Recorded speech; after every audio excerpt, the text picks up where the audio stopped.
Hi everyone, welcome to the Timing Research web show for February 23rd, 2015.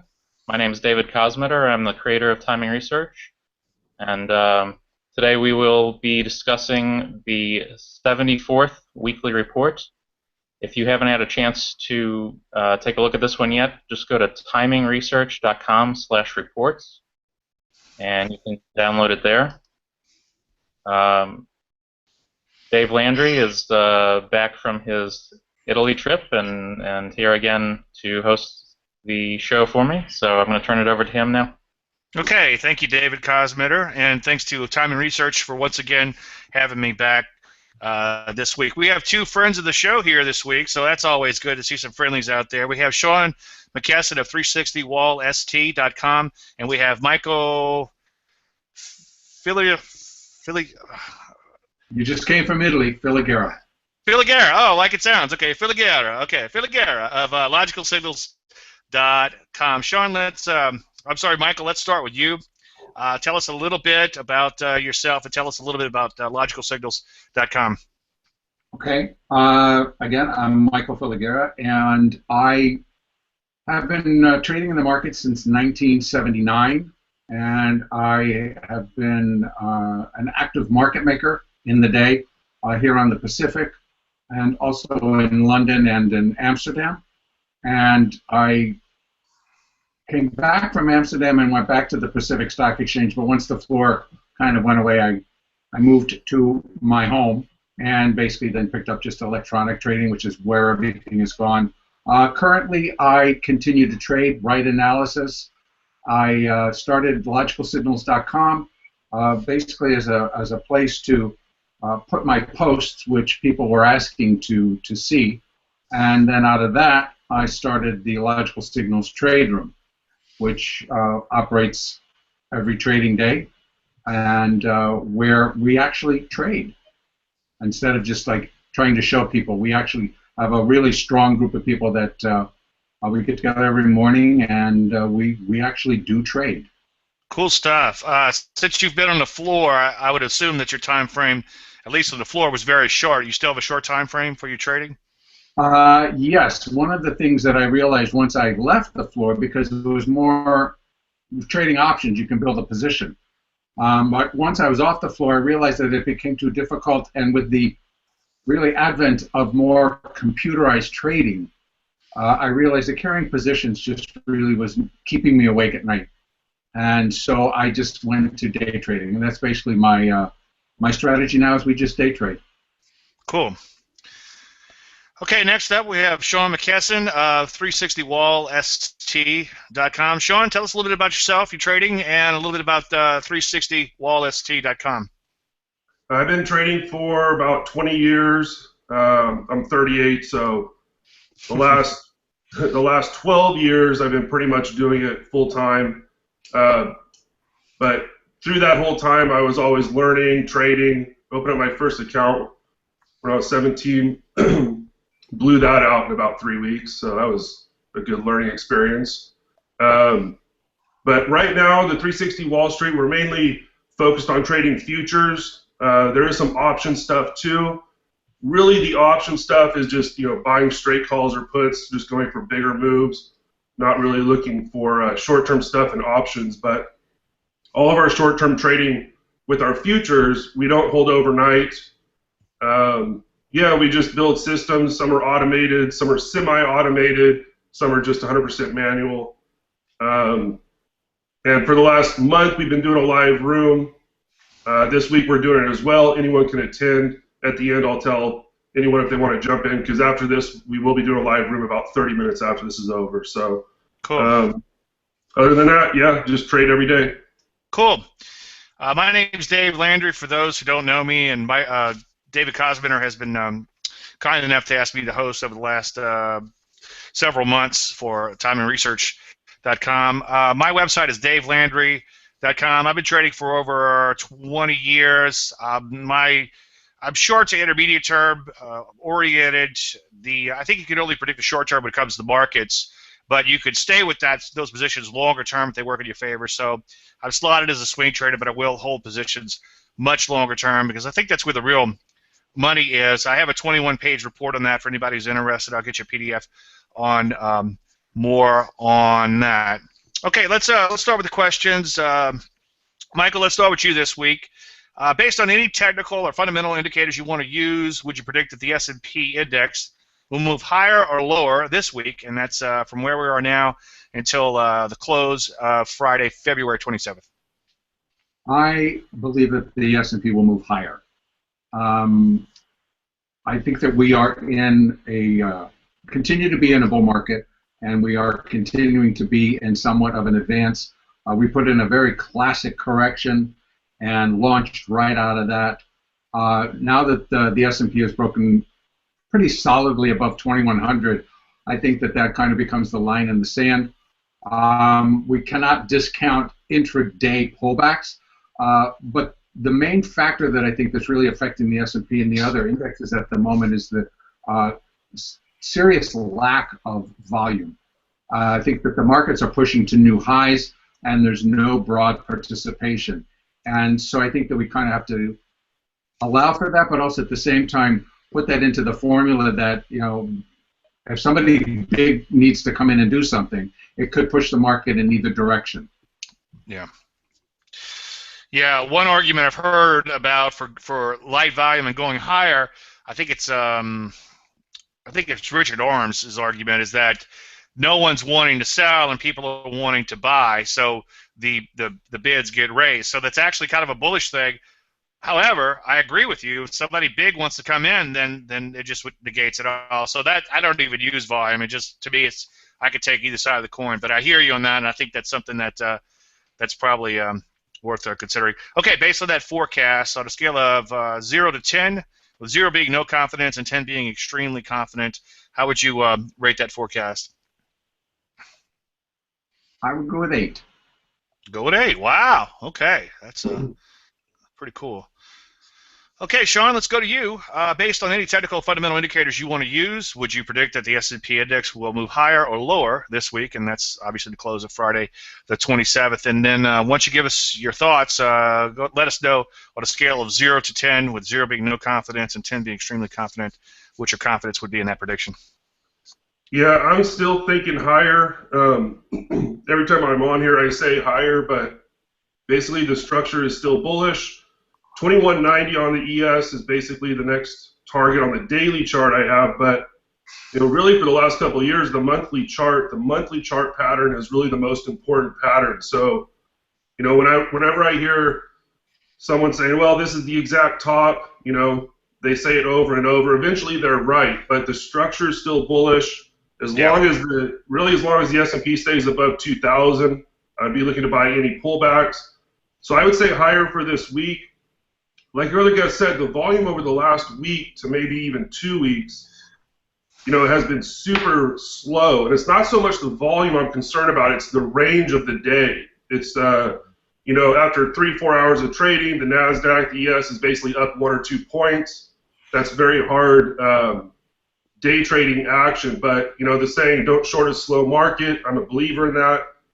Could there be someone that just has a big, order and it just pushes the market down for a couple days? Potentially, but I would be a buyer of that dip if that happens, and I'm not really looking for that to happen. So I'd say overall up, and let's say my confidence level is 7. Okay. I'm going to also say up because I say that you can only predict the short term when it comes to markets. And as I've said before on the show, I've had several clients email me and confuse that with that you could always predict the short term, and you can't. And I'm looking for, when I'm looking at stocks or indices or whatever the market may be, I'm looking for some sort of defined pattern, and most of those are pullback in nature. And the first thing I'm looking for is either an emerging trend or a solid trend, and the S&P is going sideways for over 3 months. So there's really no prediction for me to make when the market is going sideways other than sideways. So it's been kind of difficult.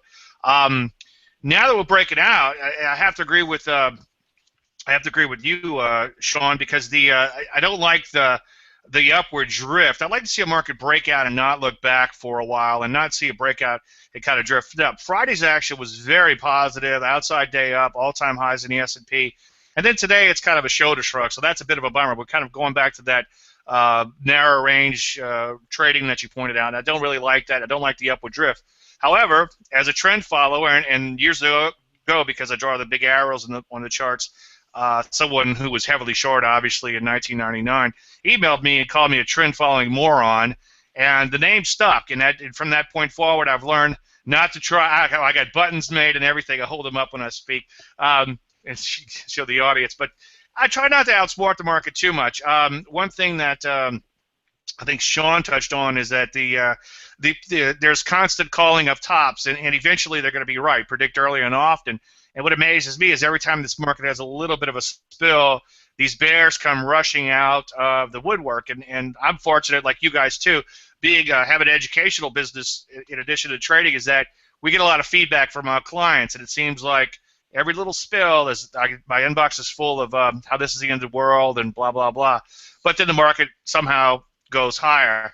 So as a trend follower, I cannot argue with new highs. I'm just going to let that arrow point. In fact, I think I showed this on one of the shows before. I actually found this this trend direction tool years ago. I don't know if it'll show up on the camera, but this helps me determine the trend of the market. So I'm not going to argue. Right now it's pointing higher. We're at new high, so I'm going to stick with that and prediction. I'm going to give myself a confidence of about 7 on that prediction. I think we're a little overbought in here, but I'd like to see us get even more overbought before we have a correction. Clear this base decisively. If the market comes back in the base, I think all bets are off as far as a trend follower. You day traders might do okay. In fact, a while back, looks like the range was so wide, it must have been a paradise for you guys in the S&Ps. And if we have time, maybe we could talk about that. Yeah, I don't like the narrow range. I'd like to see some acceleration higher, but I'm going to go ahead and predict higher.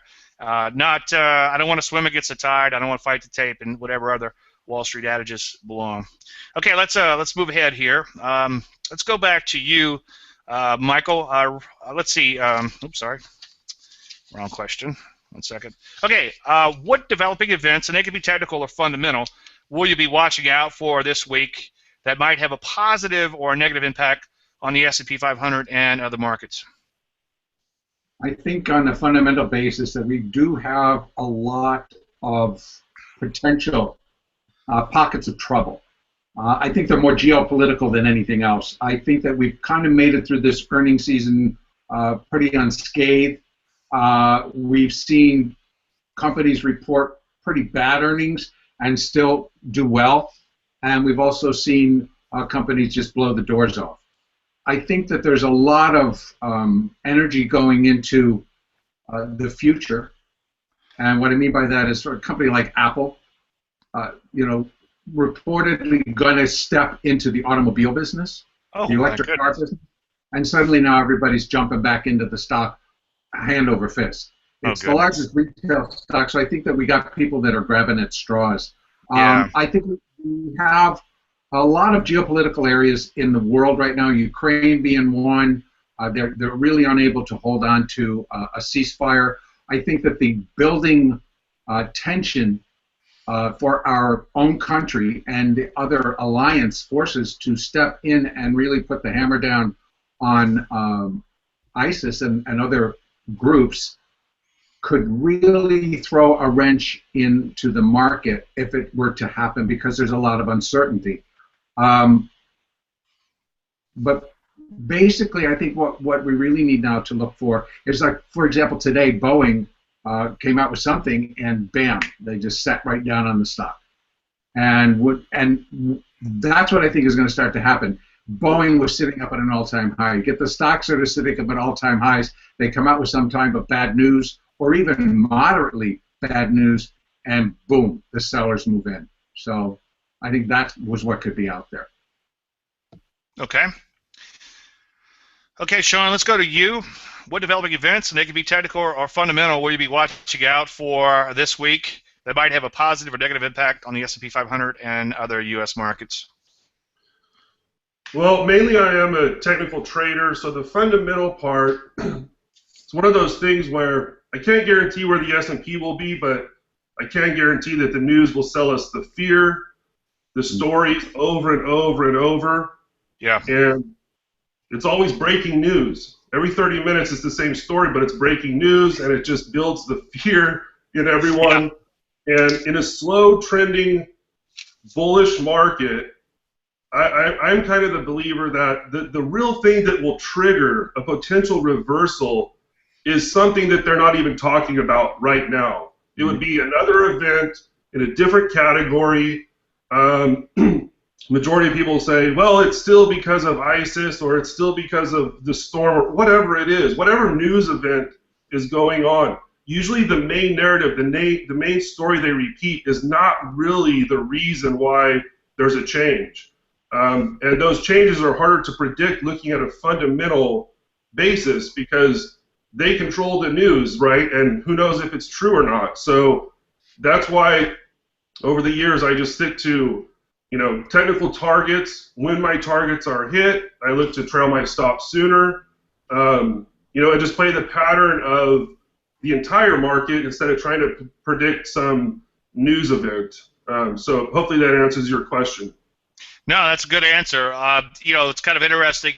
I like the way you brought up about how horrible things are and all, because on the plane on the way over to Italy, I watched some of these TED Talks. And there was one gentleman, Swedish gentleman, I can't remember his name, but his talk was about sort of like the view of the world, and because of the media and everything, he gives a little survey to the audience, and then afterwards he discusses it. But it was quite fascinating, and the point is that you're led to believe by the media just being bombarded is that it's always worse than it really is, and the reality is, he gives out he's developed a sort of a certificate or a test to give to individuals sort of for this world knowledge thing. And he said even without lots of study, and he gave you some hints on how to pass the test. And the way you pass the test is it's not always worse than it was before. So you always err on the side of things being better than they are. But yes, if you listen to the media, it just sounds horrible and all. I do ignore all news. I do get some through osmosis, as I often say. While I was there, a lot of people asked me, what about Greece? What's going to happen? And then there was some concerns in Italy because of the crisis over there too. And ISIS came up at one point. But the bottom line is, number one, it's not the news; it's the reaction to the news. Mm-hmm. And I think it was who just said? Was it Sean? Did you just say it's going to be some event that has nothing to do with the headline news? Yes. Or was that Michael? Okay, it was Sean. Okay, and I fully agree with that. And it's. Oh, go ahead. Okay, no problem. Yeah, I fully agree with that. One thing that from a technical perspective, one thing that I'm looking at is that rates have had a huge increase. And someone recently said it's historical if you look at it over a 2-week basis or whatever the case may be. Utilities got torpedoed, obviously, and real estate got torpedoed, obviously. But then everything else did fine, and the S&P is now making new highs and all, so they kind of shrugged off those higher rates. So I think that's kind of interesting. I think we need to pay attention to that, though, and not completely sweep it under the rug, and see if there's any other areas that begin to follow suit. And I would definitely keep an eye on that. Again, we broke out of this range as long as we stay above 2,000, as I think Michael mentioned a minute ago. I think that's important for us in the S&P 500, or I'm sorry, 2,100 would be my number. I just hate to see us out. I wouldn't get concerned about the market until we broke 2,000, but if we came back below, let's say, back into this range, let's say 2075 or so, I'd be a little bit concerned about that. So I hate to use the word hope. I'm hoping for some acceleration higher. I'd like to see us get out of this base. I think that'd be a really good thing. But so far, so good. As long as it's hitting new highs, I'm not going to fight it. One thing that I saw over the recently, I should say, in my analysis, especially more recently, is that some of these areas like the banks that looked like they were getting ready to tank in financials to some extent too have really come back with a lot of vigor. And then you've got a lot of areas that are banging out new highs like the market itself, semis, biotech, drugs, computer hardware, computer software, health services, anything health service related is at new highs too. So far so good from a technical standpoint. Don't fight the tape as long as it's headed higher. Keep following that market higher is the way I feel about that. Okay, let's go to the Open-ended question. Oh, wait, hang on. Let me just make sure we don't have one more this week. I think that's it. Let's go to the open-ended question this week, and we'll start with you, Michael. If you can go back in time and give your 20-something-year-old self some advice, some trading advice, what advice would that be? I really like the question. I think my advice would be do not fight the trend. I think that option traders or even day traders or whatever position they want to put themselves into in terms of a swing trader or long-term trader is that, well, let me start by saying, as a market maker on a trading floor, we basically learn our position is that we're contrarian traders. And we're that by nature because a market maker is there to take the other side of a trade when buyers and sellers don't meet. So you get into a pattern of being contrarian. It's just the nature of what we did at that time. So consequently, that I found myself that as markets would move to a new high or new low, I would buy the new low, I would sell the new high, simply because I'm the contrarian. I'm not, I'm taking the other side of that trade. And there were periods of time when, of course, that just really worked against you. So I think it would be do not fight the trend. And the other thing would be to pay closer attention to implied volatility. Oh, okay. In paying closer attention to the implied volatility, would that mean because it's implying something would happen, maybe implying a black swan would happen, or because they're too expensive and it'd be a bad idea to buy those options? Both. You're exactly right. Okay. If we're paying attention to implied volatility, the volatility is going to tell us that, because we now know that the VIX, the VIX, is basically codenamed the fear index.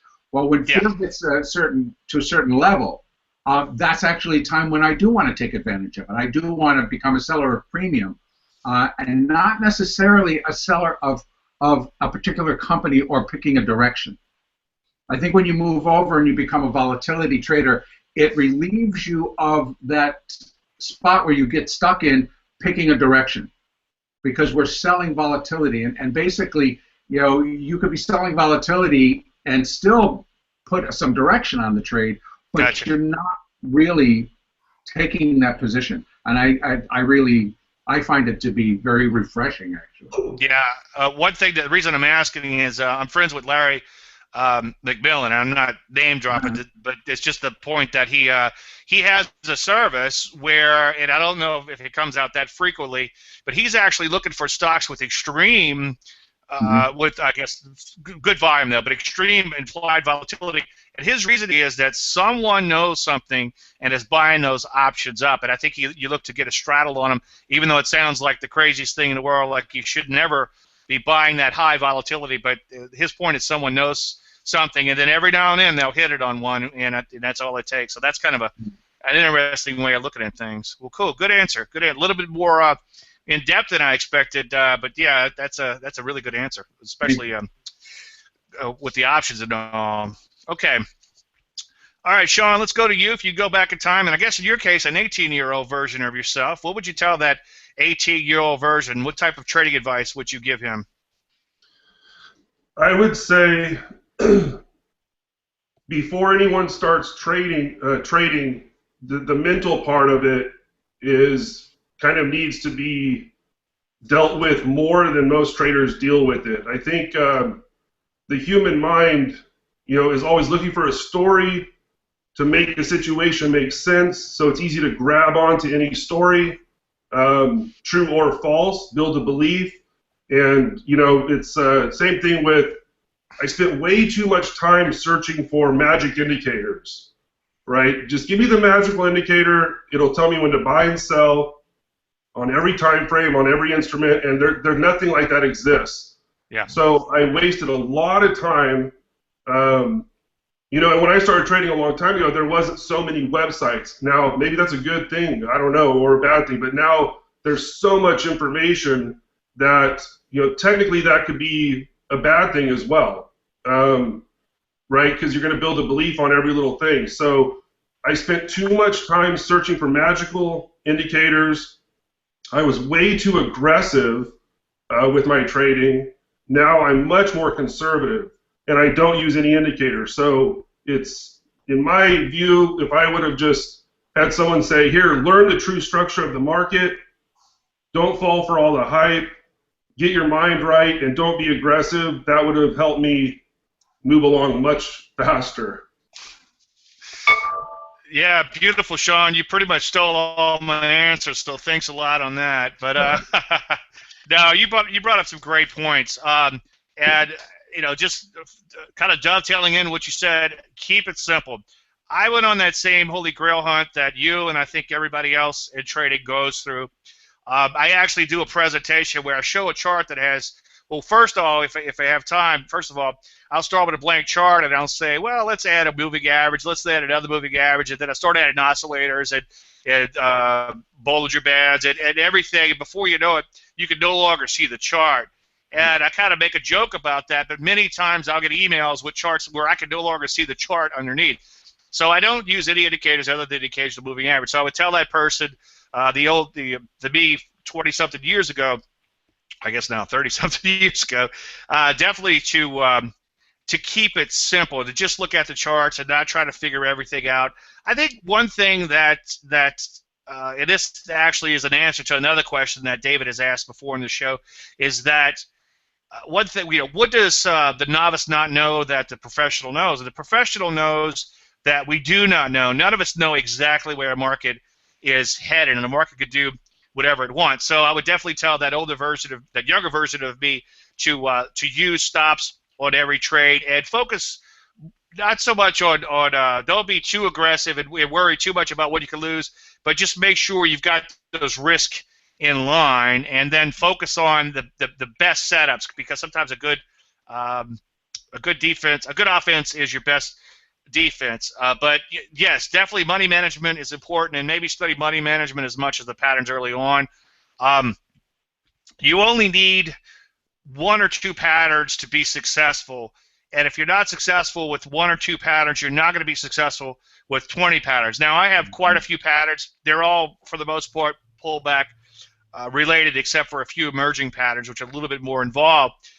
But find one simple thing, and I tell people persistent pullbacks, which are just you're looking for a market that tends to persist, that tends to go up day after day after day, and then you look for just a simple pullback or a pattern I call a trend knockout, where you get a wide range bar down, and then look to enter if that trend resumes. So again, nobody knows exactly where market is headed. Any position could be a losing position, no matter how great it looks.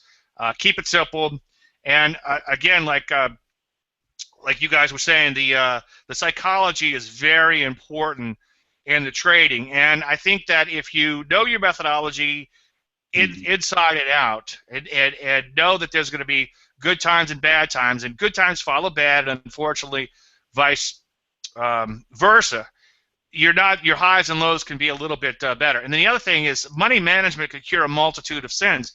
Each given trade shouldn't really stress you out. It's amazing how people who are newer to the business, they take a trade and then they just completely freak out if it goes against them a little bit, and then the mental errors start coming in. And then people make mistakes and they know they're making them, which I wrote a whole article just on that recently for Traders magazine. So again, just keep it simple. Money management is important, and understand that the mental game can be really tough. And then I know I kind of went a little long, but the main thing with the mental game is to plan that trade and follow that plan. And again, my advantage, as you guys have, is seeing a lot of mistakes out there made by others, which constantly reminds you not to make those, is that you have to plan your trade. You have to follow that plan. And the reason people don't plan their trades is because as soon as you plan your trade, you have to have a stop in mind, or a certain point where you're going to get out if you're wrong.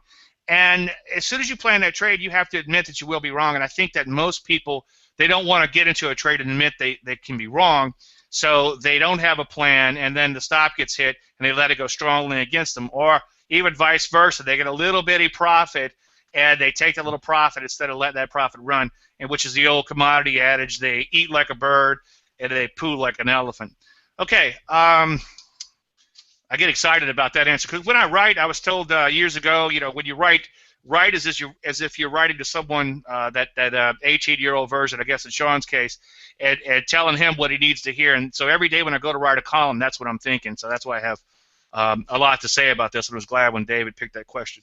Okay, Michael, tell us a little bit more about your website. Anything else you might want to tell us about where the market is? Any other closing thoughts? And tell us a little bit more about logicalsignals.com.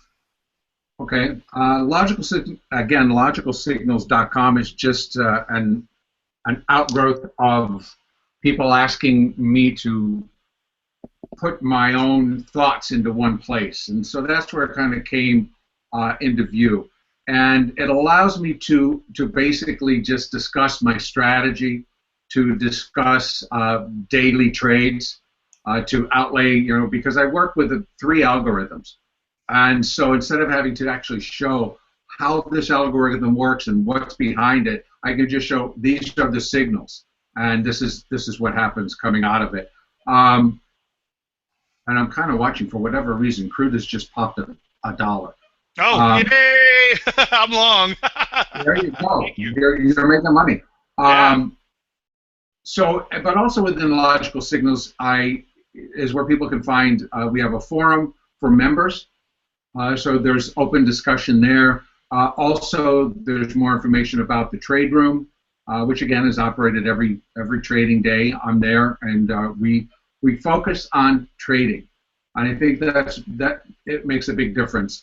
There's a lot of, I believe, trade rooms where they're not. I mean, we're using real money, and these are real trades. Yeah, absolutely. And so we really kind of build up a lot of people. And what I found very interesting is that both you and Sean mentioned the psychological aspect that really comes into play for each trader, because I think that I agree with both of you that it tends to be something that's overlooked, or traders believe that it doesn't happen to them. And the fact is that it does, and it really does come in and produces someone who, like you guys both mentioned, will run out and they're running to every guru on the street. They're picking up 20, 30 indicators, and suddenly they can't see the chart, et cetera, et cetera. And so I think there's a lot to be said about that, but we don't have enough time here. The only other thing about the markets that I kind of want to bring to people's attention is that in the markets right now, in treasuries, the 30-year bond and the 10-year note are moving out to the June contract. And if you really kind of look, June 30-year bonds is trading above 160. And I found it very interesting that somehow it almost seems like the 30-year bond kind of did its own version of a reverse split. Yeah, So, there's a problem. Somehow it's complex, and that could cause some problems. It has to do with the issuers. They stopped issuing bonds for a while, and they're trying to make a big adjustment. Is that what's going on? Yeah. Something like so that? It's almost like the way I interpret it is like it's like they did their own mini reverse split, because if, say for example, if you have 4 March contracts and you're rolling out, you roll out 3. So you got to cover the 4 in March, but you're only taking on 3 in June. And you're right, it's very complex. It's very weird. But if you're just walking in, you're like, oh wow, the U.S. went to 0 interest, because suddenly the bonds are up at the roof. So it's something to really pay attention to and to keep in perspective. Could the unwinding of that cause some problems with some of these funds or something, or? It's actually causing them to be, I think, up much higher than what they're likely. But then the roll in bonds tends to do that all on its own. Okay. So I think that once the roll's over, we'll likely see bonds start to come back down again. But right now, I'm sitting here going 160. Why aren't I selling? Yeah. That's a contrarian coming back again. I hear you. Okay, good thoughts and good points. I'd forgotten about that rollout in bonds, so thanks for the reminder on that. Okay, Sean, let's go to you. Any closing thoughts on the markets, trading, anything you want, and then anything else you want to tell us about 360wallst.com? Yeah, I was thinking after that last question too, something futures traders, especially day trading futures, because your broker gives you very, very small, low margins, I think that's kind of corrupted the minds of a lot of traders. So let's say your broker says, hey, if you have $500, you can trade one of these contracts. So people latch on to that like, oh, well, this is all I need. So Yeah. therefore, I need to find a system that only has a $20 stop, or a 2-tick stop because of my account size. But in reality, getting that 2-tick stop, it's very, very hard. So the trader's already at this huge negative psychologically, and they've like fallen for this. It's easy, and you don't need a lot of money, and just try it out. And I think that corrupts the mind of a lot of traders because let's say, on average, let's say for an example, trading the Russell, our stop is 2 points, right? $200 per contract. And someone that's corrupted comes in the room and says, we buy it, it's down 3 ticks, and oh my God, look at that heat on that trade. There's no way I could have held it. And that's because of their account size, which, and so it's like there's the psychology of trading is not just about, there's so many different aspects of it, and I truly think that is one of the main things that traders are missing. Anyone can learn structure, but not everyone can reprogram their mind. So I just kind of wanted to say that, and that takes time. So, but the 360 Wall Street, if anyone wants to sign up, we're going to start up the room today in about 30 minutes, 20 minutes, whatever, after this show. But they could go to 360 Wall Street, WALLST.com. Just go to the blog. The last post is the registration if anyone wants to see the systems. We're basically trading what we call the X3 futures day trading system. There's multiple templates. We call the major, the minor, and then there's a scalper version. So we'll be talking about that all week, and it's free. And there's also training on structure, and things that we've been talking about here with psychology and all of that. So that's kind of our main focus right now. We do longer term posts as well, like on the daily and the monthly charts, a little bit of option trading here and there, so anyone can check it out and see. Okay, I like what you said about the you can't take heat on a trade. It seems like you almost always have to take a little heat, and I don't know, it's a little bit different now than it was in the late 90s. It seemed like the late 90s, you just printed money, and it seemed easy for everyone. But you do have to, it seems like you have to take a little heat on a trade nowadays. A big problem that I see with a lot of people, to kind of continue on with your conversation, Sean, is that their stops are too tight because tight stops seem to be universally preached on Wall Street. And your stop has to be outside the normal volatility for your holding period, okay? So I'm a swing to intermediate term trader. We get in for the swing trade. We stick around for hopefully longer term, which sometimes can turn into months and years, but rarely does that happen. But when it does, we're very happy. And but the problem is a lot of people will go in and try to trade a stock that trades at bounces around 3 and 4 or 5 points a day and try to use a 1-point stop, and you're almost guaranteed a loss on that trade. So I fully agree with you on that. One thing that I want to touch upon that both of you guys said is you're both, let me choose my words carefully because it can't be actual advice, but your educational advice is actual signals. And I was talking with the trader, my host, Emilio Tomasini. He's a mechanical trader from Italy, and he was saying that it's easy to come up with some educational material. That's one thing. But if you're giving out actual signals, it's a lot harder to make it all the gee whiz and all. And all three of us here have signals. So not to congratulate myself, but good for you guys at putting it out there and showing it really works. So I like to do something on the educational side and say, okay, we did it, and now let's do it in reality. Show them how to do it, and then show them it in reality. And that's what I did at the end of my seminar in Italy. It's like after I showed them the patterns and everything, we went out into the markets and we picked actual stocks. Whether it'll work or not, I don't know. It's a chance, but it's an educated guess based on that chance. As far as any closing thoughts, other closing thoughts other than what you guys have touched upon, again, I think this was if I speak for everyone, I think this was a good show. I think it was a lot of good advice. I like you guys being on here. It's always fun because we usually have really good guys on here, but you guys seem to be especially in touch with the market. So I really enjoyed today's show, and I learned a lot. As I say, just to rehash a couple things, I think we brought up pretty much anything I would bring up. Keep it simple. Find something that works. I think Sean was saying there's a lot of analysis paralysis potentially out there on the internet.